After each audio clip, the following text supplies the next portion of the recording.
A school once told my parents that I wasn't worth investing in, and yet I've built many businesses. But none of it came from talent.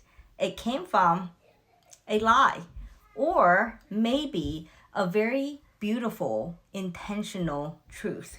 When I was about 7 years old, a school principal told my parents that I couldn't learn, that I was mentally slow, and that I wasn't worth investing in, right in front of me. My parents didn't argue because that's not what you do in Vietnam. Instead, my mom took me to see my grandmother, who was a fortune teller. She traced the line on my tiny hands and said, "This line means that you will be great at everything you do." My mom didn't stop there. She took me to fortune teller after fortune teller. Every single one of them said the same thing until I believe it. Before we left Vietnam, I was ranked amongst the top students in the country. The same system that said that I couldn't learn now ranked me amongst the best. When we came to America on March 31st, 1995, everything changed. We didn't speak English. We had $50 that we thought was a lot. It wasn't. My parents gave up everything, their home, their language, their friends, their safety net, everything they knew so that I could have a future. I remember my dad kneeling in front of me. He looked at me in the eyes and said, "Can you help me? I need you to learn English so that you can speak for me." I was 10 and I said, "Yes." Within 2 months, I became my parents' voice. A year later, I had this realization that if my parents needed help reading their mails, there must be other families who needed help too.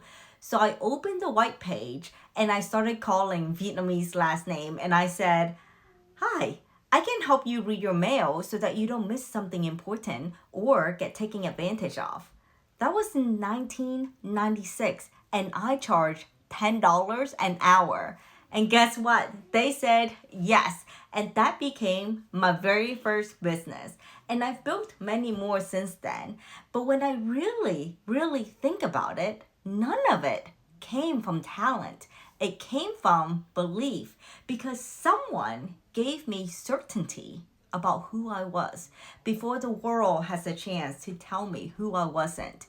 And even now, when I succeed or when I feel lost, my parents still tell me, "The fortune teller were right. You are great at everything." And it brings me back every time. To be honest, I've wondered, did my mom tell them what to say? She always told me no, and maybe it was never orchestrated. But at some point, I decided it doesn't matter. I believe it.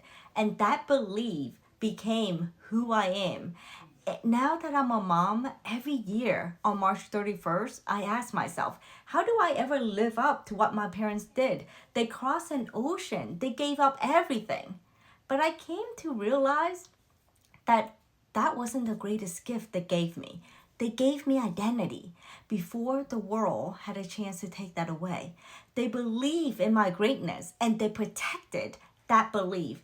And that's when I understood what those fortune tellers really were.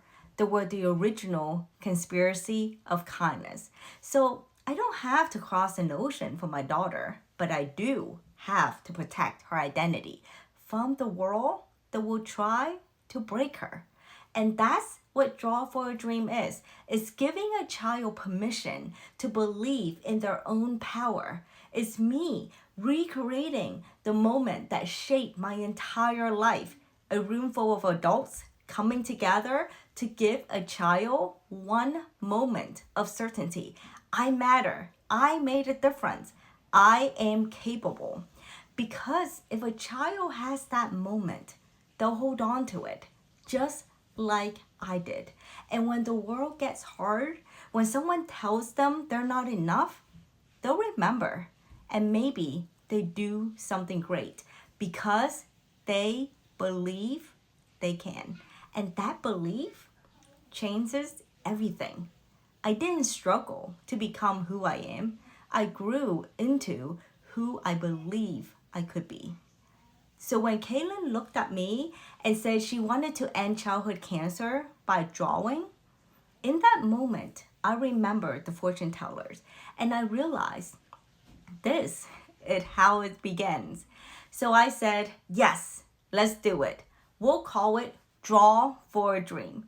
Because while she draws so a child at St. Jude can dream like a kid again, I'm drawing something too. A world where every child sees the truest version of themselves. A world where there's no ceiling to what is possible. Will you help create a child moment of certainty?